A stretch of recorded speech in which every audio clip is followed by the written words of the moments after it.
All right, our next comic coming to the stage, you can bet whenever I'm changing my tampon, I will be texting you. Mara Siegel, everyone. A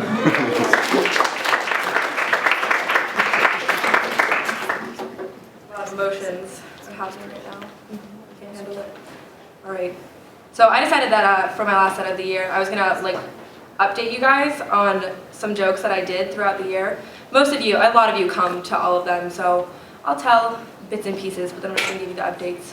So one of the first jokes I ever told was about these posters in my dorm that say 60% of teens say they've had to babysit their friends at parties that were drunk, and in the picture it's they're wearing diapers and they're in playpens, and I was like, oh, that's fucking stupid. If you're getting drunk and wearing diapers, what are you really doing with your life? And then I went to an adult diaper themed party last weekend. So college changes you. Another joke I told was about how once I was looking through my journal and I found a note that said, call off work, call psychiatrist, write poem about vibrator. And I never, I was like, oh, I'm never gonna write that poem, but then I did. So I'm gonna read it to you guys right now. It's a haiku. So, yes, please keep going. You're much better than my ex, you won't make me cry. It's funny, it's funny. I also told a joke about how I think that how dirty my hair is correlates directly with how dirty my thoughts are. And I only wash my hair about once a week. But I have to wash my hair every day now because I have a job that requires I look clean and presentable.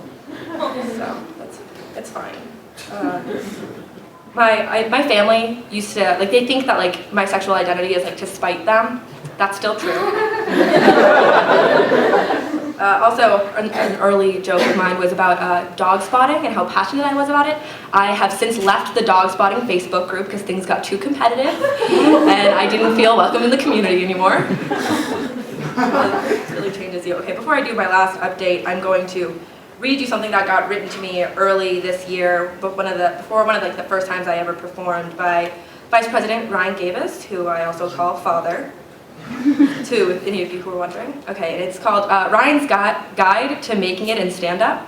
So, are you ready for this, guys? It's very important information.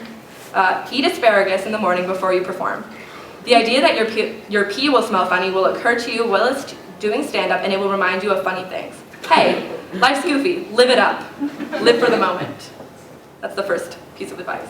The second one is, make sure to watch the first 4 movies in the Hellraiser series.